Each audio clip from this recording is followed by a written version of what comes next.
and we know there's a lot more to do, and that's why we're here.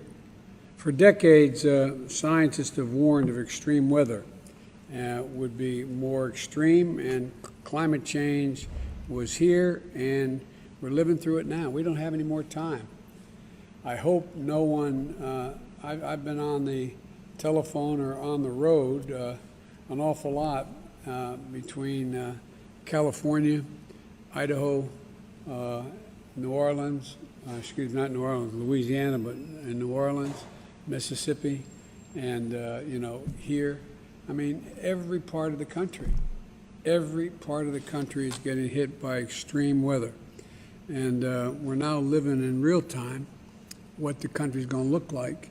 And if we don't do something, we can't turn it back very much, but we can prevent it from getting worse. And so we're all in this together, and we've got to make sure that we don't leave any community behind. And it's all across the country. The members of Congress know from their colleagues in Congress that, looks like a tornado, they don't call them that anymore, that hit the crops and wetlands in the middle of the country, and Iowa and Nevada, and I mean, it's just across the board. And, as I said, we're in this together. And so one of the things that today I'm going to ask you about when we get into this, some question and answers here, is about how we're going to build back. And we're going to build back realizing what the status of the climate is now, what the trajectory of it is going to be. And we can no longer, we all know, we can't just build back to what it was before. Whatever damage done in New Jersey, you can't build back and restore what it was before, because another tornado, another 10 inches of rain is going to produce the same kind of results.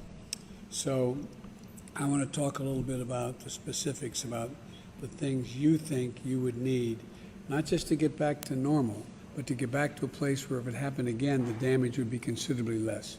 That's what this is all about, in my view. This is an opportunity. I think the country's finally acknowledged the fact that global warming is real, and it's moving at an incredible pace. And we've got to do something about it. I'm going to be going from here to at the COP29 in Glasgow for the world meeting together and how we're going to deal with climate change.